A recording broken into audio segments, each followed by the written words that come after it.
கர்த்தருடைய பரிசுத்த நாமம் மகிமைப்படுவதாக. இந்த நாளிலும் அமேன் எல்லா ஜனங்களும் விவாதிக்கிற அநேகர் அமேன் என்னால் இதை மேற்கொள்ள முடியவில்லையே என்று போராடுகிற ஒரு சுபாவத்தை குறித்து இந்த நாளில் நாம் தியானிக்க போகிறோம். அது என்ன? கோபம் என்கிறதான ஒரு சுபாவம். இயல்பாகவே மனிதனுக்குள்ளாய் சில இயற்கையாகவே சில சுபாவங்களை படைத்து தான் மனிதன் உருவாக்கப்பட்டிருக்கிறான். சிரிப்பு அமேன், அழுகிறது அமேனுமாய், கோபம், இப்படிப்பட்ட வித்தியாசமான பல மனநிலைமைகளை இயல்பாகவே தேவன் ஒரு மனிதனுக்குள்ளாய் படைத்திருக்கிறார். அமேன். இந்த நாட்களிலே அநேக தேவனுடைய பிள்ளைகள் என்னிடத்தில் கேட்கிற ஒரு காரியம், அமேன், நான் நல்லா ஜெபிக்கிறேன், நல்லா பைபிள் வாசிக்கிறேன், ஆராதனைக்கெல்லாம் சரியாக போகிறேன், ஆனால் நான் ரொம்ப கோபப்படுறேன், என்னால் அந்த கோபத்தை கண்ட்ரோல் பண்ணவே முடியலை, அந்த கோபம் வந்தாச்சுன்னா நான் என்ன பேசுகிறேன் ஏது பேசுகிறேன்னு எனக்கு தெரியலை, அந்த மாதிரி நான் ரொம்ப மூர்க்கமாக நடந்துக்கிறேன். சிஸ்டர், நான் படுற இந்த கோபம், எனக்கு வர இந்த கோபம் இது பாவமா? நீங்கள் தயவு செய்து இந்த கோபம் அது பாவமா அப்படின்னு சொல்லி எனக்கு எக்ஸ்பிளைன் பண்ணுங்க அப்படின்னு சொல்லி நிறைய பேர் கேட்டாங்க. இந்த நாளில் கர்த்தருடைய ஆவியானவர் அதற்கான விளக்கத்தை உங்களுக்கு நேராய் தர விரும்புகிறார். வேதத்தில் நாம் தியானித்து பார்த்தா பழைய ஏற்பாட்டு முழுவதிலும் ஆதியாகமம் முதல் மல்கியா புத்தகம் வரையிலும் நாம் வாசிக்கும்போது வேதத்தில் அதிகமாக கோபப்பட்டது யார் அப்படின்னு பார்த்தா மனிதர்கள் அல்ல, அமேன், நம்மை படைத்த பரமபிதா பரலோக தேவன் அவரே அதிகமாக கோபப்பட்டதாக வேதத்தில் எழுதப்பட்டிருக்கிறது. அவர் ஆசையாக தம்முடைய சாயலின் படியே தம்முடைய ரூபத்தின் படியே மனுஷனை பார்த்து பார்த்து படைச்சி அவனுக்கு தேவையான எல்லாவற்றையும் பார்த்து பார்த்து சிருஷ்டித்து அவனை குறித்து மிக அதிகமான எதிர்பார்ப்போடு காத்திருக்க, அந்த எதிர்பார்ப்புகள் நஷ்டப்பட்ட போது, அந்த எதிர்பார்ப்புக்கு தலைகீழாக மனிதன் செயல்பட்ட போது அவருக்குள்ளிருந்து ஒரு கோபம் வெளிப்பட்டது. வேதத்திலே நாம் வாசிக்கும் போது பிதாவாகிய தேவன் எங்கெல்லாம் கோபப்பட்டாரோ அந்த கோபம் வெளிப்பட்ட இடத்தில் எல்லாம் அழிவு வந்தது. அங்கெல்லாம் வாதைகள் வெளிப்பட்டது. ஜனங்கள் 1 2 என்று அல்ல, ஆயிரக்கணக்காய் ஜனங்கள் மரித்தார்கள். ஆனால் அவருடைய கோபத்தை குறித்து சங்கீதக்காரன் என்ன சொல்லுகிறார்னா, சங்கீதம் 30:5, அவருடைய கோபம் ஒரு நிமிஷம், தயவோ நீடிய வாழ்வு. ஒரு நிமிஷம் தான் அவருடைய கோபம், ஆனால் அதுக்கு பிற்பாடு அவர் காட்டுற அடிக்கிற கை அணைக்கிறோன்ன மாதிரி அவர் காட்டுற தயவு மிகப்பெரியது, நீடிய வாழ்வு. ஆனால் அந்த ஒரு நிமிஷம் கோபம் அநேக ஜனங்கள் அழியறதுக்கு காரணமாக மாறிட்டு, இதை பார்த்த பரமபிதா என்ன செஞ்சார் தெரியுமா? ஆமென், என்னுடைய ஒரு நிமிட கோபமே இவ்வளோ பெரிய அழிவை ஏற்படுத்துதேன்னு சொல்லி தம்முடைய ட்ரெண்டையே மாற்றிட்டாருங்க. அதாவது கோபம் என்கிற மனிதர்கள் மேலே எரிச்சல் அப்படிங்கிற அந்த ட்ரெண்டையே மாற்றி தம்முடைய ஒரே பேரான குமாரனாக இருக்கிற இயேசு கிறிஸ்துவை அன்பின் சொரூபியாக இந்த பூமிக்கு அனுப்பி வைத்தார். இயேசு கிறிஸ்துவை குறித்து ஆமென் வசனம் சொல்லுகிறது, அவர் அன்பின் சொரூபி, அன்பின் மொத்த வடிவமாய் அவர் காணப்பட்டார், அவர் அன்பாகவே இருந்தார். அது மாத்திரமல்ல, அவர் ஆயத்தப்படுத்தி வைத்திருக்கிற பரலோக ராஜ்யத்திற்கும் அன்பின் குமாரனுடைய ராஜ்யம் என்று ஒரு பெயர் உண்டு. அப்படி அன்பின் சொரூபியாய் இயேசு கிறிஸ்துவை அமேன் தன்னுடைய ட்ரெண்டையே மாற்றி பரமபிதா இந்த பூமிக்கு அனுப்பி வச்சார். அப்படின்னா நாம் இங்கே யோசிக்கணும், தாம் கோபப்படுவதை நியாயமாய் மனிதர்கள் செய்கிற தவறுக்காய் கோபப்படுகிறத படைச்ச தெய்வமே நான் இனியும் மனுஷங்க மேலே கோபப்படக்கூடாதுன்னு மாற்றி அன்பின் சொரூபியாய் இயேசுவை இந்த பூமிக்கு அனுப்பி வச்சார்னா மனுஷங்க கோபப்படுவதை அவர் ஏற்று பாராட்டு நம்ம இந்த இடத்துல நிதானிக்கணும். பார்த்தீங்கன்னா ஸ்தோத்திரம், பழைய ஏற்பாட்டில் 10 கற்பனைகள் உண்டு. அந்த 10 கற்பனைகளையும் ஆமென் அன்பின் சொரூபியாய் வெளிப்பட்ட இயேசு கிறிஸ்து மொத்தத்தில் 2 கற்பனையாக மாற்றிட்டாரு. 2 கற்பனையும் ஆமென் எதை பேஸ் பண்ணி இருக்குன்னா அன்பை பேஸ் பண்ணி. முதல் கற்பனை பிரதானமான கற்பனை, ஆமென், உன் தேவனாகிய கர்த்தரிடத்தில் அன்பு கூறு, இரண்டாவது கற்பனை, உன்னிடத்தில் நீ அன்பு கூறுவதை போல பிறனிடத்திலும் அன்பு கூறு. இரண்டே கற்பனை. இந்த 2 கற்பனையில 10 கற்பனையும் சுருக்கி நமக்கு தந்துவிட்டார் அன்பின் சொரூபியாகிய இயேசு கிறிஸ்து. புதிய ஏற்பாட்டை நாம் வாசிக்கும் போது ஆமென், இயேசு கிறிஸ்து கோபப்பட்டார் என்று சொல்லி நாம ஸ்தோத்திரம் ஒரே ஒரு சம்பவத்தில் ஒரே ஒரு இடத்தில் மாத்திரம் பார்க்க முடியும். அது எந்த இடம் என்றால், பரிசுத்த ஜெப ஆலயத்தில் விற்கிறவர்களையும் வாங்குகிறவர்களையும் பார்த்தபோது அவர் கோபம் கொண்டவராகி கையில் ஒரு சாட்டையை எடுத்து எல்லாரையும் அடித்து துரத்தினார். நம்ம நினைக்கலாம் அவர் கோபப்பட்டார்ல, அவன் செய்யக்கூடாத செய்யும்போது இயேசுவும் கோபப்பட்டார்ல, எனக்கும் அப்படித்தான் செய்யக்கூடாத செய்யும்போது கோபம் வருது. ஆனால் இயேசுவுக்கு வெளிப்பட்டது மனுஷிக கோபம் அல்ல, அது ஆவியின் வைராக்கியம். என்னுடைய பரமபிதாவின் ஆலயம் இது, தேவனுடைய ஆலயம், தேவனுடைய பரிசுத்த ஸ்தலம் என்கிற ஒரு பக்தி வைராக்கியம் தான் அங்கு வெளிப்பட்டது. ஆமென். அப்படியானா ஸ்தோத்திரம், கர்த்தருக்கு அடுத்த காரியங்களில் கண்முனே தவறுகள் நடக்கும்போது கர்த்தருடைய ஊழியத்தை செய்து நிற்கிற ஊழியக்காரர்கள் அல்லது மூத்த விசுவாசிகள் கோபப்படுவது நியாயம். அது கோபம் என்று சொல்வதற்கல்ல, அது ஆவிக்குரிய வைராக்கியம். ஆகவே தான் சில போதகர்கள் ஆலயத்திலே அமேன் தேவையில்லாத விதத்தில் சில காரியங்களை விசுவாசிகள் செய்யும்போது அமேன் கண்டிப்பாய் நடந்து கொள்கிறார்கள். அது ஊழியக்காரர்கள் மனுஷிகமாய் அவர்களுக்கு வெளிப்படுகிற கோபம் அல்ல, அது ஆவியில் இருந்து வெளிப்படுகிற ஒரு வைராக்கியம். மத்தேயு 5:22 வசனம் சொல்கிறது, தன் சகோதரனை நியாயமில்லாமல் கோபித்துக் கொள்பவன் நியாய தீர்ப்புக்கு ஏதுவாயிருப்பான். இந்த வசனத்தின்படி நமக்கு ஒன்று தெரியுது, நியாயம் இல்லாமல் தான் கோபப்படக்கூடாது. அப்படின்னா நியாயத்திற்கு அமேன் கோபப்பட வேண்டிய காரியத்திற்கு கோபம் வரலாம். நியாயம் இல்லாமல் அநியாயமாக கோபப்பட்டா அவன் நியாய தீர்ப்புக்கு ஏதுவாக இருப்பான் அப்படின்னு நமக்கு நினைக்க தோணுது. அமேன் ஸ்தோத்திரம். இப்போ ஒரு கேள்வி நீங்கள் கேட்கலாம், சகோதரி நான் எப்போவுமே நியாயத்துக்கு தான் கோவப்படுவேன். அமேன் யாராவது என்னைய உசுப்பேத்துற மாதிரி ஏதாவது செஞ்சா அல்லது எனக்கு பிடிக்காததை பண்ணுனா அப்படி நியாயமாக தான் நான் கோபப்படுவேன், அநியாயமாக நான் ஒரு நாளும் கோபப்பட்டதில்ல. அப்படின்னா நான் கோபப்பட்டது நியாயம்தானே அப்படின்னு நீங்கள் கேட்டால் அதுக்கும் ஒரு நிபந்தனை இருக்குது. யாக்கோபு நிருபம் 1:19 வசனம் சொல்லுகிறது, ஆகையால் என் பிரியமான சகோதரரே, யாவரும் கேட்கிறதற்கு தீவிரமாயும் பேசுகிறதற்கு பொறுமையாயும் கோபிக்கிறதற்கு தாமதமாயும் இருக்க கடவர்கள். அதாவது ஒரு காரியத்தை ரொம்ப தெளிவாக அமர உட்கார்ந்து கேட்டுக்கிட்டு உண்மை நிலவரத்தை ஆராய்ந்து பார்த்துக்கிட்டு அதுக்கு பிறகுதான் பேசவே வாய் திறக்கணுமா. ஆமென் ஸ்தோத்திரம். அதுக்கு பிறகுதான் மிக தாமதமாகத்தான் கோபம் வெளியே வரணுமா. ஆனால் நம்ம அநேகருடைய நிலைமை எப்படி இருக்குது, மூன்றாவதாக வெளிப்பட வேண்டிய கோபம் முதல்ல வெளிப்படுது. ஆமென். அதுக்கு பிற்பாடு அந்த கோபம் தாமதமாய் பிறக்க வேண்டிய கோபம் மூன்றாவதாய் வெளிப்பட வேண்டிய கோபம் முதல்ல வெளிப்படுது.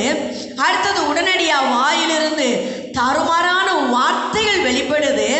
ஆமென். எல்லாம் பேசி முடிச்சுக்கிட்டு எல்லாத்தையும் அந்த கோபத்தின் உச்சகட்டத்தில் எல்லாம் செஞ்சு முடிச்சுக்கிட்டு அதுக்கு பிற்பாடு தான் உட்கார்ந்து ஏன் என்ன எதுக்குன்னு சொல்லி உண்மையான காரியத்தை தீர விசாரிப்பாங்க. இதுதான் நம்முடைய நிலைமை. இது வசனத்திற்கு புறம்பானது, வசனத்திற்கு மாறான ஒரு செய்கை. அடுத்த நிபந்தனை சங்கீதம் 4:4, எபேசியர் 4:26-27 2 இடத்திலும் வசனம் சொல்லுகிறது, நீங்கள் கோபம் கொண்டாலும் பாவம் செய்யாதிருங்கள், சூரியன் அஸ்தமிக்கிறதற்கு முன்பாக உங்கள் எரிச்சல் தனிய கடவது. அடுத்த வசனம் முக்கியமான வசனம், பிசாசுக்கு இடம் கொடாமலும் இருங்கள் என்று சொல்லப்பட்டிருக்கிறது. முதல் நிபந்தனை, நான் நியாயப்படுதான் கோபப்படுறேன் அப்படின்னா முதல் நிபந்தனை கோபம் தாமதமாக வரணும், முதல்ல ஆறாமற விசாரிக்கணும். ரெண்டாவது எல்லாத்தையும் கேட்டறிந்த பிற்பாடு நிதானமாய் வாய் திறக்கணும். அதற்கு பிற்பாடு யோசித்து தாமதமாய் அப்படி நிதானமாய் செயல்பட்ட அங்கே கோபமே இருக்காதுங்க. அடுத்த நிபந்தனை, நீ கோபப்பட்டாலும் பாவம் செய்யக்கூடாது. அப்படியே சூரியன் கோபம் வந்தாலும் சூரியன் அஸ்தமிக்கிறதற்கு முன்பாக எரிச்சல் தனிய கடவது, பிசாசுக்கு இடம் கொடாமல் இருங்கள் என்று சொல்லப்பட்டிருக்கிறது. கோபம் ஒரு மனுஷனை பாவம் செய்யும்படி நடத்தி விடுகிறது. அதாவது ஒரு மனுஷனுக்குள்ள கோபம் வந்தா அவன் முணங்க ஆரம்பிப்பான், வாயில வர்ற வார்த்தைகள் எல்லாம் பேச ஆரம்பிப்பான். கெட்ட வார்த்தைகள், தாறுமாறான வார்த்தைகள், தூஷணமான வார்த்தைகள், லெச்சையான வார்த்தைகள், இதெல்லாம் அந்த கோபம் ஒரு மனிதனுக்குள்ள இருந்து வெளிப்படுத்துகிறது. அல்லது ஒரு மனிதனை அந்த கோபம் வாய்க்கு வந்தது போல சாபமிட வைக்கிறது. தேவன் ஆசீர்வதிக்கவே சித்தம் கொண்டிருக்க இந்த கோபம் ஒரு மனிதனை, அது பெத்த பிள்ளையா இருந்தாலும், மனைவியா இருந்தாலும், புருஷனா இருந்தாலும், யாரா இருந்தாலும் அவர்களுக்கு நேராய் சாபமான வார்த்தைகளை இந்த கோபம் வெளிப்படுத்துகிறது. அல்லது சண்டையிட வைக்கிறது, அல்லது அடிக்க உதைக்க தூண்டுகிறது. அல்லது ஏன் பலருடைய வாழ்க்கையில கொலை வெறிக்கே தள்ளிவிடுகிறது. கொன்னரு நம்ம செய்தித்தாள்களை வாசிக்கிறோம். மாறி மாறி குழாயடி சண்டையா இருக்கும், அல்லது ஏதோ ஒரு நில தகராறா இருக்கும். நின்று பேசிக்கிட்டு இருப்பாங்க, சொந்த கூட பிறந்த அண்ணன் தம்பியா இருப்பாங்க. பேசிக்கிட்டே இருக்கிற இடத்துல கோபம் தலைக்கேறுது. மறைத்து வைத்திருந்த கத்தியை எடுத்து குத்திட்டான், கொலை நடந்து விட்டது என்று சொல்லி பல செய்திகளை நாம் கேட்கிறோம். அப்படியானால் இந்த கோபம் ஒரு மனிதனை பாவம் செய்ய வைக்கிறது, பாவத்திற்கு நேராய் நடத்துகிறது. வசனத்தின் அடுத்த பகுதி சொல்லுகிறது, சூரியன் அஸ்தமிக்கிறதற்கு முன்னாக உங்கள் எரிச்சல் தனிய கடவது. இதில் 2 அர்த்தம் உண்டு. ஒன்று, காலையில் உனக்கு கோபம் வருதுன்னா அந்த நாள் முடிகிறதற்குள்ள, அந்த நாள்ல சூரியன் அதாவது மாலை நேரம் ஆவதற்குள்ள அந்த கோபத்தை நீ விட்டு நீங்கிரு, அந்த கோபத்திலிருந்து விடுதலை பெற்றுரு. இன்னொரு அர்த்தம், நீதியின் சூரியனாகிய இயேசு கிறிஸ்து உனக்குள் அஸ்தமனம் ஆவதற்குள், அதாவது அவருடைய ஆளுகை, அவருடைய பிரசன்னம் உன்னை விட்டு விலகுவதற்குள் நீ அந்த எரிச்சலை விட்டு விலகிவிடு, அந்த கோபத்தை விட்டு விலகிவிடு. வேதத்துல நாம் ஆராய்ந்து பார்த்தா கோபம் குடிகொண்ட இடத்துல ஆவியாருடைய பிரசன்னமும் விலகி போனதை நாம் பார்க்க முடிகிறதுங்க. அதனால தான் வசனத்தின் அடுத்த பகுதி சொல்லுது, சூரியன் அஸ்தமிச்ச பிறகும் எரிச்சல் விலகாம இருந்தா என்ன நடக்குமா? பிசாசுக்கு இடம் உண்டாகிவிடும். வேதத்துல சவுல், தாவீது என்கிற ஒரு அருமையான கதாபாத்திரங்கள் நமக்கு தெரியும். இந்த சவுலுடைய வாழ்க்கையில அபிஷேகம் பண்ணப்பட்ட மனிதனான சவுலும் அபிஷேகம் பண்ணப்பட்டவர் தான்.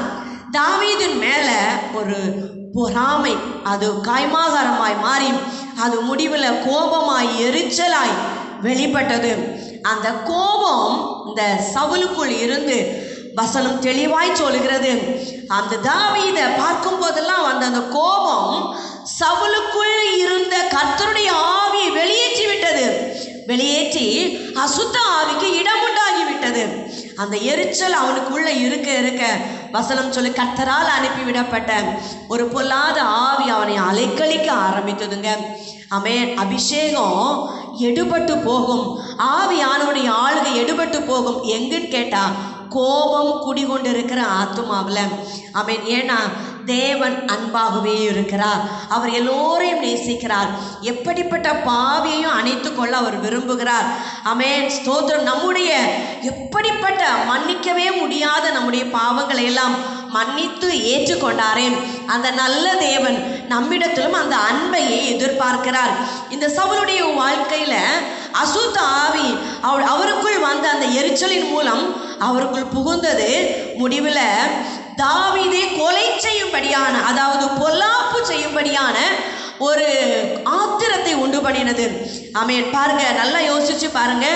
சவுல் அபிஷேகம் பண்ணப்பட்ட ஒரு தேவ மனிதன், சுற்றி உள்ள அநேக எதிரி ராஜாக்களை வீழ்த்தி அநேக தேசங்களை ஸ்தோத்திரம் மேற்கொள்ள வேண்டிய, அநேக தேசங்களை தன்னுடைய கைக்குள்ளாக கொண்டு வர வேண்டிய ஒரு பெரிய ராஜாவாக ஏற்படுத்தப்பட்ட சவுல் தனக்குள் ஒரு தனிப்பட்ட ஒரு மனிதன் மேல வந்த கோபம், அதன் நிமித்தமாய் வந்த எரிச்சலின் விளைவாக கடைசி வரையிலையும் எந்த ராஜாங்கத்தையும் பிடித்து மேற்கொள்ளல, ஒரு மனுஷனையே துரத்திக்கிட்டே நடந்தாரு.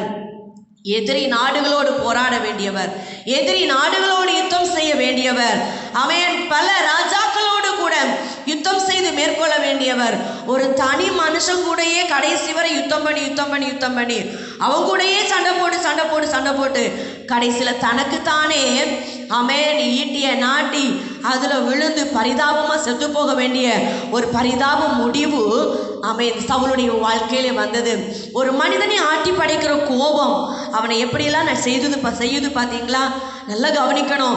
சவுலுக்குள் வந்த அந்த கோபம் கர்த்தருடைய ஆளுகையை அவனை விட்டு வெளியேற்றினது.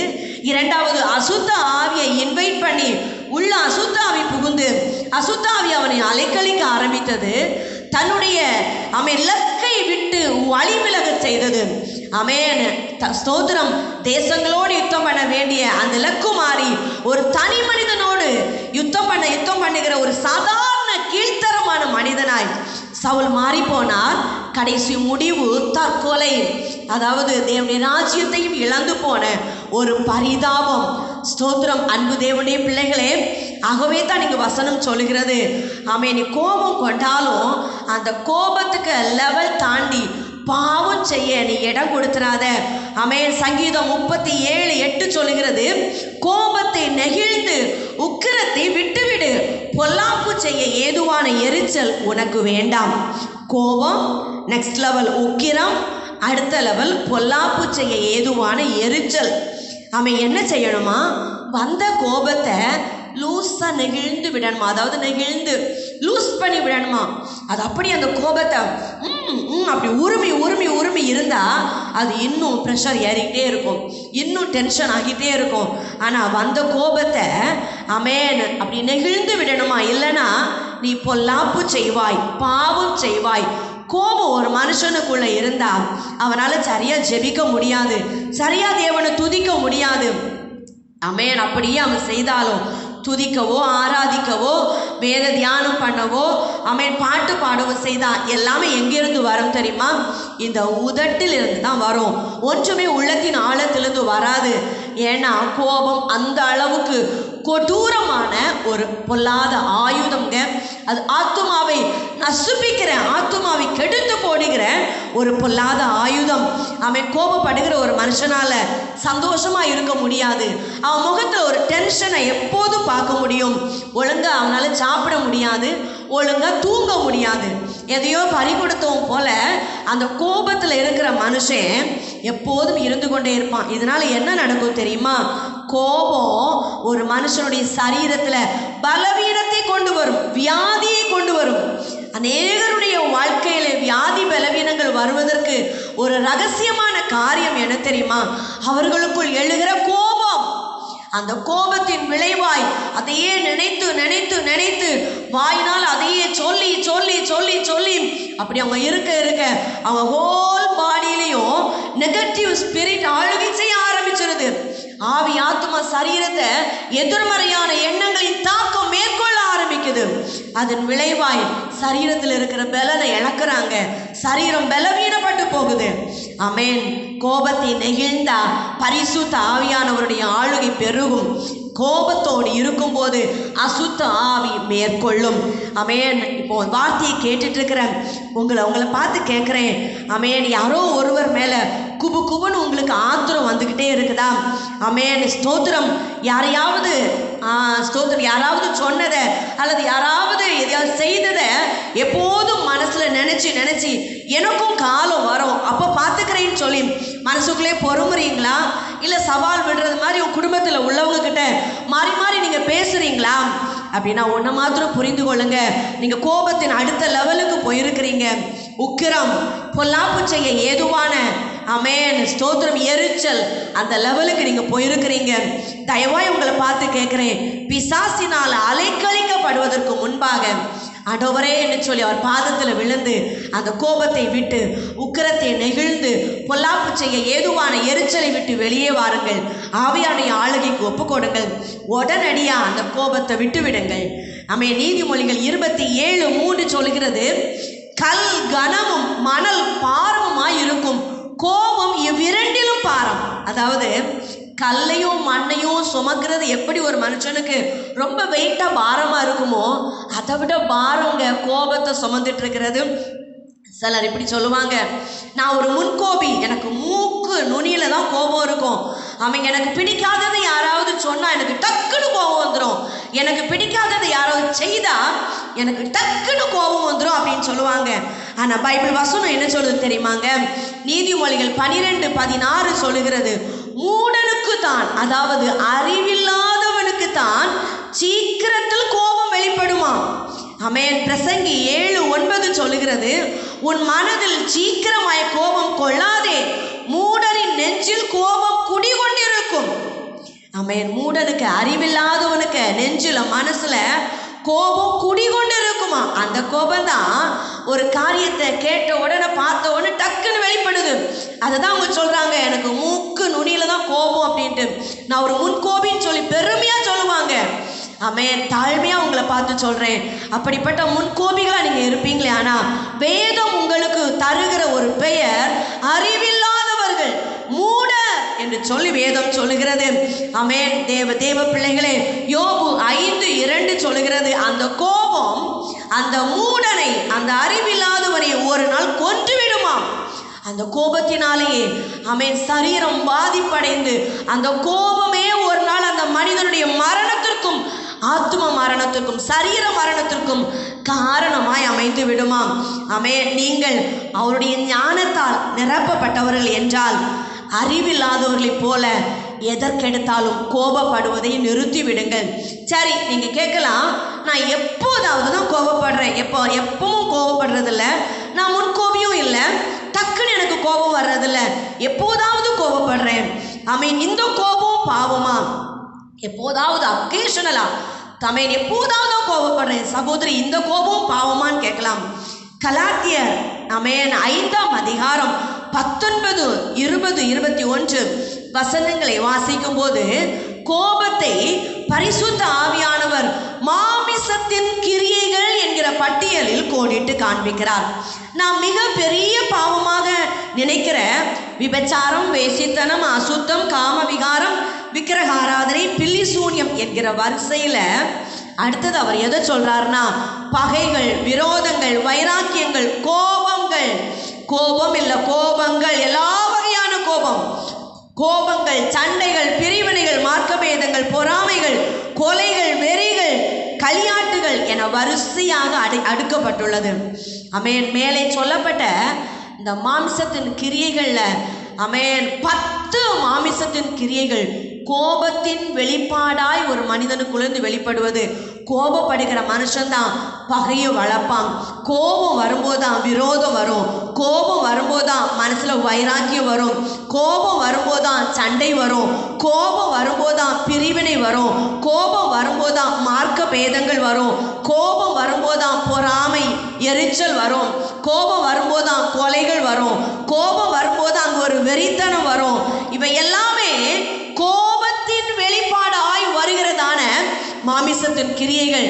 தேவ பிள்ளைகளே, நாம சொல்லுவோம் ஆமென், மாமிசத்தின் கிரியைகள் எல்லாம் பாவம். ஆமென். அப்படி நாம சொல்லி நாம நினைக்கிறதெல்லாம் விபச்சாரம், வேசித்தனம், விக்கிரகாரம் நினைக்கிறோம் இல்லைங்க. ஆமென். எப்படி அதெல்லாம் பாவமோ அப்படியே கோபமும் பாவம். மாமிசத்தின் கிரியைகள் எல்லாம் நமக்கு பாவம் சொல்லி தெரியுமே. அப்படியா? நான் கோபம் பாவம் தானே நாம சொல்லிக்கொள்வோம். விக்கிரக ஆராதனை பண்ணுறவங்க, வேசித்தனம், விபச்சாரம் எல்லாம் பண்ணுறவங்க, இந்த பெரிய பெரிய பாவங்களெல்லாம் செய்தவங்க ஆமென், அவங்களுக்கு பரலோகத்தில் சான்ஸே கிடையாது, அவங்க நரகத்துக்கு தான் போவாங்கன்னு நீங்களும் நானும் சொல்லிக்கிடுவோம் இல்லையா? ஆனால் பரிசுத்த ஆவியானவர் என்ன சொல்கிறார்னா, கோபப்படுகிறவனும் தேவனுடைய ராஜ்யத்தை சுதந்தரிப்பது இல்லை என்று முன்னமே உங்களுக்கு சொன்னதை மறுபடியும் சொல்றேன். ஆணித்தரமா அடிக்கிறது மாதிரி சொல்றாருங்க. கலாத்தியர் 5:21 இந்த வசனம் தெளிவாய் சொல்லுகிறது. கோபம், எரிச்சல், பொறாமை, வாக்குவாதம் இதை செய்கிறவங்க தேவனுடைய ராஜ்யத்துல சுவாமி பிரவேசிப்பது இல்லை. ரொம்ப அழுத்தமா சொல்றாரு. ஆமென். அந்த மாமிசத்தின் கிரியைகள் இருக்க வேண்டிய இடத்துல நம்ம இருக்க வேண்டிய காரியம் எதுனா ஆவியின் 9 கனிகள். கலாத்தியர் 5:22-23 வசனம் சொல்லுகிறது. அன்பு, சந்தோஷம், சமாதானம், நீடிய பொறுமை, தயவு, நற்குணம், விசுவாசம், சாந்தம், இச்சையடக்கம். இந்த 9 கனியும் தாங்க அந்த இடத்துல இருக்கணும். அதை அகற்றி விட்டு தான் மாமிசத்தின் கிரியைகள் நிரப்பி இருக்குது. இந்த கோபம், ஆமென். ஒவ்வொருத்தரும் நம்ம இங்கே சொல்லலாம், ஆமென், ஸ்தோத்திரம். ஒவ்வொருத்தரும் செய்கிறத பார்க்கும்போது கோபப்படாம வேற என்ன செய்யறது? ஆமென். ஒவ்வொருத்தரும் என்னை சுற்றி உள்ளவங்க ஒவ்வொருத்தரும் வேலை செய்ய போகிற இடத்துல, படிக்க போகிற இடத்துல, வீட்டை சுற்றி உள்ள இடத்துல ஒவ்வொருத்தரும் செய்கிறத பார்க்கும்போது நான் கோபப்படாம என்ன செய்யறது அப்படின்னு கேட்குறீங்களா? யாக்கோபு நிருபம் 1ஆம் அதிகாரம் 20ஆம் வசனம் சொல்கிறது, மனுஷருடைய கோபம் தேவனுடைய நீதியை நடப்பிக்க மாட்டாது. ஆண்டவர் உங்களுக்காக செய்யணும்னு நினைக்கிற செயலை உங்கள்கிட்ட வெளிப்படுற கோபம் தடுத்துருவோங்க. ஆமென். உங்களுக்கு எதிராக செயல்படுகிற வேலை பார்க்குற இடத்துலையோ அல்லது குடும்பத்தை சுற்றியோ ஏதோ நிலைமையில உங்களுக்கு எதிராக ஒருத்தங்க செயல்படுறாங்கன்னா நீங்கள் தேவனை பாதத்தில் அதை விட்டுட்டா அவர் உங்களுக்காய் கிரியை செய்வார். அதே நேரத்தில் நீங்கள் கோபப்பட்டு அதற்கு அடுத்தடுத்த லெவலுக்குள்ள நீங்கள் போகும் பட்சத்தில் தேவன் உங்களுக்காய் எதையும் செய்ய முடியாது. அவர் செய்ய வேண்டிய செயலை நீங்கள் இழந்து போவீங்க. அதான் மனுஷருடைய கோபம் தேவனுடைய நீதியை நடப்பிக்க மாட்டாது. ஆமென். அது உங்கள் புருஷனாக இருந்தாலும் சரி, மனைவியாக இருந்தாலும் சரி, பெற்றெடுத்த பிள்ளைகளாக இருந்தாலும் சரி, கர்த்தர் அவங்கள குறித்து சில காரியங்களை வச்சிருப்பாரு. அவங்கள சில வழிகளை நடத்தி அவங்கள சரி செய்யணும்னு நினச்சிருப்பாரு. நீங்கள் கோபப்பட்டு வாய்க்கு வந்ததெல்லாம் பேசி சபித்து நீங்கள் அப்படி செய்வீர்களே ஆனால் தேவனுடைய செயல் அங்கு தடைப்பட்டு விடும். பாருங்க, மோசையை தேவன் அழைக்கிறார். மோசையை தேவன் அழைத்து அங்கே மோசையை குறித்து தேவனுடைய திட்டமெல்லாம் மோசையின் மூலம் இஸ்ரவேல் ஜனங்களையும் நடத்தணும், மோசையும் சேர்த்து பாலும் தேனும் ஓடுகிற அந்த கானானுக்குள்ளாக கொண்டு வர வேண்டும். இதுதான் தேவனுடைய சித்தம், தேவனுடைய திட்டம். ஆனால் வனாந்தரத்தில் அவன் மேரிபா என்கிற இடத்துக்கு வரும்போது ஜனங்கள் தண்ணீர் இல்லாமல் ரொம்ப கஷ்டப்படுறாங்க. இப்போ எல்லா ஜனங்களும் ஒட்டுமொத்த இஸ்ரவேலோடு சேர்ந்து மோசையின் மேலே ரொம்ப கோபம் கொண்டு கல்லெல்லாம் எடுத்துக்கிட்டு மோசையை கல்லறிஞ்சி கொல்றதுக்கும் அவன் திட்டுறதுக்கும் அப்படின்லாம் சேர்ந்து ரொம்ப சூழ்ந்து நிற்கிறாங்க. மோசை ரொம்ப பதட்டப்படுறாரு. இப்போ மோசை, நான் என்ன செய்ய, நானா உங்களை இது பண்ணேன், நானா உங்களை அழைச்சிட்டு வந்தேன் அப்படின்னு சொல்லி ஜனங்கள் மேலே ரொம்ப கோபத்தில் அதே நேரத்தில் ஆண்டவரையும் பார்க்குறாரு. அப்போ ஆண்டவர் சொல்கிறாரு, ஆமென், எப்பா நீ போ அந்த கண்மலையை பார்த்து பேசு அப்படிங்கிறாரு. ஆமென். நாங்கள் வசனம் சொல்லுதுங்க, மோசே ஜனங்கள் செய்த அந்த காரியத்தில் கோபப்பட்டவராய், எரிச்சல் அடைந்தவராய், நிதானம் தவறி ஜனங்கள் மேலே வந்த ஆத்திரத்தில், வெப்ராளத்தில் இவங்க எல்லாரையும் இந்த பாடுபடுத்துகிறாங்களே அப்படின்னு சொல்லி அந்த வெப்ராளத்தில் பேசுவதற்கு பதிலாய் கண்மலையை ஓங்கி அடித்து விட்டார். பாருங்க, ஆண்டவர் என்ன சொன்னார் தெரியுமா? ஆமென். அந்த இடத்துல மோசே ஸ்தோத்திரம், ஆமென், நீ நியாயமாக தான் இது பண்ண, ஓகே அப்படின்னு சொல்லி விடலை. ஆண்டவர் அவனை பார்த்து, மோசையை பார்த்து சொன்ன வார்த்தை, ஆமென், நீ அந்த சுதந்திரிக்க வேண்டிய கானானை நீ பார்ப்பாயே ஒழிய நீ அந்த கானானுக்குள் பிரவேசிக்க முடியாது என்று சொல்லிவிட்டார். மறுபடி பல இடத்துல சொல்லுகிறார், மேரிபாவின் தண்ணீர்கள் அண்டையில் நான் உன்னை சோதித்து பார்த்தேன், நீ அதில் சரியா இல்லை, நீ கோபப்பட்ட, நீ நிதானம் இழந்த, நிதானத்தை தவற விட்டாய், ஆமென், நீ எரிச்சல் அடைந்தாய், ஆமென், எரிச்சல் அடைந்து நான் செய்ய சொன்னது ஒன்று, நீ செய்தது ஒன்று. யோசித்து பாருங்க, கானானுக்குள் போகிற அற்புத வாய்ப்பையே தேவனுடைய திட்டம், அந்த தேவனுடைய சரியான திட்டத்தை விட்டு மோசையை அந்த கோபம் வெளியே கொண்டு போயிட்டேன். யோசிச்சு பாருங்க, ஆமென், பார்த்தாரு, அனுபவிக்க கொடுத்து வைக்கல. அந்த வெளிப்பட்ட கோபம் ஒரு பெரிய பாக்கியமான கானானை இழக்க வைத்தது. எனவே கடைசியாக வேதம் நமக்கு தரும் ஆலோசனை, எபேசியர் 4ஆம் அதிகாரம் 31ஆம் வசனம் சொல்லுகிறது, சகல விதமான கசப்பும், சகல விதமான கோபமும், சகல விதமான மூர்க்கமும், சகல விதமான கூக்குரலும், சகல விதமான தூஷணமும், மற்ற எந்த துர்க்குணம் உங்களை விட்டு நீங்க கடவுது. அதாவது நியாயமான கோபமோ நியாயமற்ற கோபமோ எந்த கோபமும் நமக்கு வேண்டாம் என்று சொல்லி வேதம் நமக்கு எச்சரிக்கை தருதுங்க. புதிய ஏற்பாட்டில் ஆமென், பரிசுத்த தேவ மனிதர்கள் மூலமாய் ஆவியானவர் நமக்கு தருகிற ஆலோசனை, எல்லா விதமான கோபமும் உங்களை விட்டு நீங்க கடவுது. எந்த கோபமும் வேண்டாம். நியாயத்துக்கு கோபப்படுறேன், நியாயம் இல்லாமல் கோபப்படுறேன், எதுவும் உனக்கு வேண்டாம். பாருங்க, மோசையுடைய வாழ்க்கையில் எடுத்துக்கிட்டா, மோசை ஒரு முறை நியாயமாக கோபப்பட்டாரு. அவன் 40 நாட்கள் இரவும் பகலும் புசியாம குடியாம கண்மலையின் உச்சியில போய் இருக்கிறாரு. தேவ சமூகத்தில் தரித்து இருக்கிறாரு. கற்பனைகளையும் கட்டளைகளையும் கர்த்தரிடத்திலிருந்து கேட்டு பெற்றுக்கொண்டு இறங்கி வருகிறார். 40 நாள் கழித்து அவர் இறங்கி வரும்போது அங்கே நடக்கிற காரியம், ஜனங்கள் ஆரோன் தலைமையில பொன் கண்டுகுட்டியை செய்து அதை வணங்கி கர்த்தருக்கு பண்டிகை என்று சொல்லி ஆமென் அந்த கண்டுகுட்டிக்கு முன்பாக பயங்கரமா விருந்து வைத்து கொண்டாடி ஆடி பாடுகிறார்கள். இந்த சப்தம் மோசேக்கு கேட்கிறது. மலையிலிருந்து இறங்கி வருகிற மோசேக்கு கேட்கிறது. இதை பார்த்த மோசே, கன்றுக்குட்டிக்கு முன்பாக ஜனங்கள் ஆடி பாடுவதை பார்த்த மோசே, யாத்ராகமத்தின் புஸ்தகம் 32:19 சொல்லுகிறது, மோசே மிகுந்த கோபம் கொண்டு கற்பலகைகளை தூக்கி வீசி எறிந்தார், அது உடைந்து நொறுங்கி போனது. யோசிச்சு பாருங்க. நீங்க சொல்லலாம், இது ஆமா இது நியாயமான கோபம் தானே.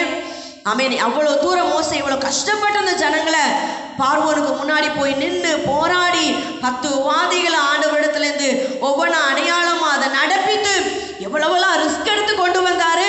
இந்த ஜனங்கள் இப்படி பண்ணும்போது கோபம் வருவது நியாயம்தானே. அந்த கோபத்தில் கற்பலகை தூக்கி உடைச்சது நியாயம்தானே நம்ம சொல்லலாம். ஆனால் ஆண்டவர் அப்படி விடலைங்க.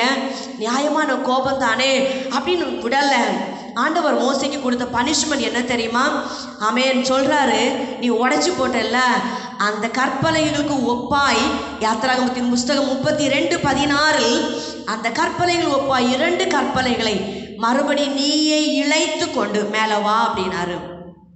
நீ ரெடி பண்ணி மேலே வா அப்படின்னு சொல்லி சொன்னாரு. முதல்ல உள்ள 2 கற்பலகைகள் தேவனால் செதுக்கப்பட்டவைகள். பிற்பாடு உள்ள 2 கற்பனைகள் மோசே செதுக்கி கொண்டு போன கற்பனைகள். ஆமென். பாருங்க சொல்றாரு, யாத்ராகமம் 34:1 சொல்றாரு, நீ மேலே கொண்டு வா, அதுல நான் என் கையினால உனக்கு எழுதி தரேன் அப்படிங்கிறாரு. ஆமென். முந்தின கற்பலைகள் ஒப்பான 2 கற்பலகை நீ இழைத்து கொண்டு வா, நான் எழுதுவேன் அப்படின்னாரு. ஆனா மேலே வந்த பிறகு என்ன சொன்னார் தெரியுமா?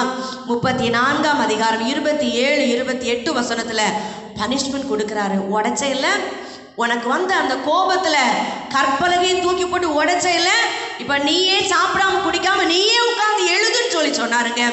ஆமென். ஸ்தோத்திரம். முதல்ல உள்ள கற்பலகை தேவன் செய்தது, அதில் முதல்ல உள்ள எழுத்து தேவன் எழுதின எழுத்து.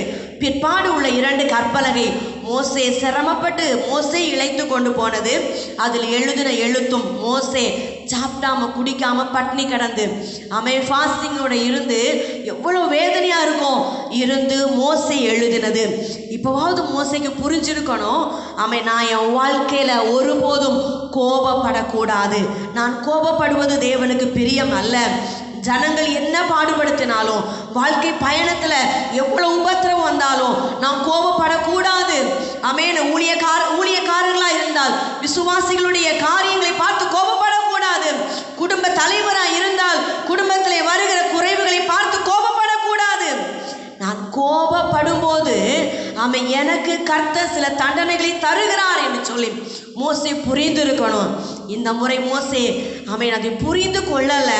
மறுபடியும் மேரிபாவின் தண்ணீர் அண்டையில் 2ஆம் முறை கோபப்பட்டு நிதானம் தவறி பரம கானானை இழந்து விட்டார். மறுபடியும் அதே தவறை செய்து இழந்து விட்டார். அப்படியானால் கோபத்தை அடக்குவது எப்படி? இந்த கோபத்திலிருந்து நான் எப்படி வெளியே வரேன்னு கேட்குறீங்களா? ஆமென். 3 காரியங்களை உங்களுக்கு முன்பாய் சொல்லி முடிக்க விரும்புகிறேன். முதலாவது பாயிண்ட், நீதிமொழிகள் 15:1 சொல்லுகிறது, மெதுவான பிரதியுத்தரம் உக்கிரத்தை மாற்றும், கடும் சொற்களோ கோபத்தை எழுப்பும். வீட்டில் உள்ள எல்லாரும் விரும்புகிறீங்கல்ல, நம்ம வீட்டில் சண்டையே வரக்கூடாது, நம்ம வீட்டில் கோபமாகவே யாரும் பேசக்கூடாது, கோபமே வெளிப்படக்கூடாது நினைக்கிறீங்கல்ல, வீட்டில் உள்ள எல்லாரும் தீர்மானம் எடுங்க, தடிமனான வார்த்தையை கடினமான வார்த்தையை பேசுவதை விட்டு விடுங்க. ஒரு தகப்பன் பிள்ளையை பார்த்து வான் கூப்பிட்டா உடனே பிள்ளைகள் கொடுக்கிற பதில் ஏன், என்ன, எதுக்கு? இந்த வார்த்தைகள் அந்த பெற்றெடுத்த தாய் தகப்பனாரை கோபப்பட வைக்கும், எரிச்சல் பட வைக்கும். அப்படிப்பட்ட தடிமனான வார்த்தைகளை ஏன் நீச்சை ஏன் உனக்கு என்ன, இப்படிப்பட்ட வார்த்தைகளை பேசாதுங்க. மாறி மாறி மெதுவான பிரதியுத்தரம். என்னங்க மனைவி புருஷனிட்ட மெதுவான பிரதியுத்தரம், அன்பான சாந்தமான அமைதலான பேச்சு, பேசி பாருங்க, யாருடைய கோபமும் அடங்கி போகுங்க. மாமே கடினமான உத்தரவு சொல்வதை விட்டு விடுங்க. யோசித்து பாருங்க, வீட்டில் யார் மூலமா அடிக்கடி வீட்டில் கோபம் வெளிப்படுது, யாருடைய வார்த்தை அடிக்கடி கோபப்படுத்துது, அந்த வார்த்தையை கொஞ்சம் மாற்ற தீர்மானம் எடுங்க. இரண்டாவது, நீதிமொழிகள் 19:11 சொல்லுகிறது, மனுஷனுடைய விவேகம் அவன் கோபத்தை அடக்கும், குற்றத்தை மன்னிப்பது அவனுக்கு மகிமை. அதாவது விவேகம், அதாவது சாதுரியம். நான் கோபப்பட்டு எதற்கு பாவம் செய்யணும் என்கிற சாதுரிய ஞானம், அதாவது விவேகம் அந்த கோபத்தை அடக்கும். நீ கோபப்பட்டா கண்டிப்பா பாவம் செய்வ, கண்டிப்பா தெய்வ பிரசன்னத்தை விட்டு வெளியே வருவ, கண்டிப்பா பிசாசுக்கு அந்த வீட்டுக்குள்ள குடும்பத்துக்குள்ள இடம் உண்டாகும். இதை நீ கொஞ்சம் மனசுல சிந்தித்தா அந்த சாதுரிய ஞானம் கோபத்தை அடக்க உதவும். எந்த காரியம் உங்களை கோபப்படுத்தினதோ, யார் உங்களை கோபப்படுத்துறாங்களோ அதை மன்னிச்சு மறக்கிறது தேவனுடைய மகிமையை உங்கள் மேல் விளங்க பண்ணும். ஏன்னா வசனம் சொல்லுது, மனுஷர் தப்பிதங்களை நீங்கள் அவர்களுக்கு மன்னித்தால் உங்கள் பரமபிதா உங்கள் தப்பிதங்களை உங்களுக்கு மன்னிப்பார். மத்தேயு 6:14-15 சொல்லப்பட்டுள்ளது. எனவே கோபப்படுத்துகிற பிள்ளைகளை, கோபப்படுத்துகிற புருஷனை, மனைவிய, பக்கத்து வீடு யாரா இருந்தாலும் அவங்கள மன்னிங்க. ஆண்டவரே, இவங்க என்ன கோபப்படுத்துறாங்க, இவங்களுடைய இந்த செய்கை என்னை கோபப்படுத்துதுப்பா, இப்போ நான் என்னை சரண்டர் பண்றேன், ஆண்டவரே தயவு செய்து அவங்கள மன்னியுங்க, அவங்கள ஆசீர்வதிக்கிறேன்னு சொல்லி அவங்கள ஆசீர்வதிங்க. ஆமென். அதை மன்னிப்பது மாத்திரமல்ல, அவங்க சொன்ன வார்த்தைகளை மறக்கவும் தீர்மானம் எடுங்கள். தேவனுடைய மகிமை உங்கள் மேல் நிறைவாய் வெளிப்படும், நீங்கள் பெரிய ஆசீர்வாதத்தை காண்பீர்கள். ஆமென். அதே போல ப்ளீஸ், சாரி, மன்னிச்சிருங்க. ஆமென். இந்த வார்த்தைகள் எந்த வீட்டில் அதிகமாய் பேசப்படுகிறதோ அந்த வீட்டில் கோபம் குடிகொள்ள முடியாதுங்க. அந்த வீட்டில் ஆவியானுடைய ஆளுகை தான் அதிகமாக இருக்கும். ஒரு காரியம் ஒருத்தரை கோபப்படுத்திட்டுனா அவங்க டக்குன்னு கோபமாகி, இப்போ குடும்ப தலைவராக இருக்கலாம், ஆமென், மனைவி செய்த ஒரு செய்கை அல்லது பிள்ளைகள் செய்த ஒரு செய்கை அவரை கோபப்படுத்திட்டு அவர் டென்ஷன் ஆகிட்டார் அப்படின்னா உடனடியா ப்ளீஸ், சாரி, மன்னிச்சுக்கோங்க, இந்த வார்த்தையை எந்த சூழ்நிலையில் சொல்லி பழகுங்க. ஆமென். அந்த வார்த்தை சொல்றதுக்கு காசா பணமா தேவை இல்லையே. ஒரு அந்த சாதாரண வார்த்தை நிச்சயமா அந்த உள்ளத்தை, கோபம் கொண்டு எழுப்பி நிற்கிற அந்த உள்ளத்தை அடக்குங்க. ஆமென். ஸ்தோத்திரம். கிறிஸ்து சிலுவையில் கடைசி நேரம், ஆமென், சுற்றி உள்ள நாமளா இருந்தால் சுற்றி உள்ள எல்லாரையும் சபிச்சுட்டே இருந்திருப்போம். என்னை நீ அடிச்சே இல்லை, சாட்டையால் அடிச்சேல, நீ விளங்க மாட்ட, என்னை நீ இப்படி பண்ணல, நீ உருப்பட மாட்ட, இப்படிப்பட்டதான் சாதாரண ஒரு மனுஷனுடைய இயல்பு. ஆனால் இயேசுவை பாருங்க, பிதாவே இவர்களை மன்னியும், தாங்கள் செய்வது இன்னதென்று அறியாதிருக்கிறார்கள் சொல்லி ஒட்டுமொத்த மனுக்குலத்துக்கும் மன்னிப்பு கேட்டாரே. ஆமென். அந்த மன்னிப்புனால தானே நாம பிழைச்சிருக்கிறோம். அன்பு தேவனுடைய பிள்ளைகளே, மன்னிப்பது மனிதனுக்கு மகிமை. மன்னிச்சு பாரு, கண்டிப்பா அந்த கோபத்தின் ஆவி உன்னை விட்டு வெளியேறும். மூன்றாவது முக்கியமான காரியம், பரிசுத்த ஆவியினால் நிரப்பப்படும்படி ஜெபியுங்கள். நீங்க நினைக்கலாம், ஆவியினால் நிரம்புறது அப்படின்னா கை தட்டுறது, துள்ளுறது, குதிக்கிறது, அதுதான் ஆவியில நிரம்புறதுன்னு. இல்லைங்க. ஆமென். ஆவியின் கனிகளால் ஒரு மனிதன் நிரப்பப்படுவதே பரிசுத்த ஆவியினால் உண்மையாய் அவன் நிரம்பி இருப்பதற்கான அடையாளம். பரிசுத்த ஆவியானவரிடத்துல கேளுங்க, உங்க கோபத்தை மாற்றி, அப்பா எனக்குள்ள பயங்கரமா கோபம் வருது, எதுக்கு எடுத்தாலும் கோபப்படுறேன், அந்த கோபத்தை மாற்றி அந்த இடத்துல அன்பு, சந்தோஷம், சமாதானம் போன்ற கனிகளால் நிரப்பும்படி எனக்குள்ள வாங்கப்பான்னு கேளுங்க. அது ஒரு நாள்ல நடக்கிற காரியம் அல்ல. ஆமென். தொடர்ந்து ஜெபத்துல கேளுங்க. சில வாரங்கள் ஆகலாம், ஒருவேளை சில மாதங்கள் கூட ஆகலாம். கொஞ்சம் கொஞ்சமா அந்த கோபத்தை மேற்கொள்ளும்படியாய் பரிசுத்த ஆவியானவரோடு போராடுங்க. நீங்க எந்த அளவுக்கு ஆவியானவரோட நேரத்தை செலவிடுவீர்களோ அந்த அளவுக்கு அதி விரைவாக நீங்கள் அந்த கோபத்திலிருந்து வெளியே வருவீங்க. ஆவியானவரிடத்துல கேளுங்க, please help me holy spirit, இந்த கோபம் என்கிற இந்த பொல்லாத ஆங்கர் அப்படிங்கிற இந்த பெரிய பாவத்தில் இருந்து வெளியே வர எனக்கு உதவி செய்யும் சொல்லி கேளுங்க. ஆமென். தினந்தோறும் ஜெபத்தில் என்னிலிருந்து வெளிப்படுகிற இந்த மாமிசத்தின் கிரியைகளை சிலுவையில் அறைகிறேன் என்று சொல்லி அறிக்கை பண்ணுங்கள். ஆமென். டெய்லி சொல்லுங்க, மறக்காம சொல்லுங்க. ஆமென். கோபப்பட்டு தேவராஜ்யத்தை இழந்துடாதுங்க. கோபப்பட்டு பாவம் செய்து பிசாசின் ஆளுகைக்கு இடம் கொடுத்துறாதுங்க. ஆமென். நிச்சயமா நான் நம்புறேன் இந்த வார்த்தைகள் உங்களுக்கு பிரயோஜனமா இருந்திருக்கும் நினைக்கிறேன். மெதுவான பிரதியுத்தரம் பேச பழகுங்க. ஞானமாய் கோபப்பட்டு நான் எதுக்கு பாவம் செய்யணும்னு சொல்லி கொஞ்சம் அந்த கோபத்தை ஞானமாய் சாதுரியமாய் அடக்குங்கள். பரிசுத்த ஆவியானுடைய ஆளுகைக்கு ஒப்பு கொடுத்து ஆவியினாலே நிரம்பி ஜெபம் பண்ணுங்கள். வேதத்தை அதிகமாய் தியானிங்கள். அவை மிஞ்சும் கோபத்தையும் அடக்கும். ஆமென். நிச்சயமா நான் நம்புறேன், கர்த்தர் மருந்துக்கு கூட கோபப்படாத ஒரு நல்ல சாந்த குணமுள்ள மனிதனாய் மனுஷியா உங்களை மாற்ற வல்லமை உள்ளவராய் இருக்கிறார். கண்களை மூடி ஜெபிப்பீங்களா? ஒரு நிமிடம். அன்பின் பரமபிதாவே, என்னால் இந்த கோபத்தை மட்டும் மாற்றவே முடியலை.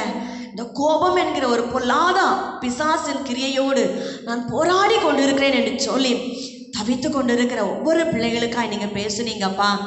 ஆமென். ஏன் கோபப்படக்கூடாது? கோபப்பட்டா என்ன நடக்கும்?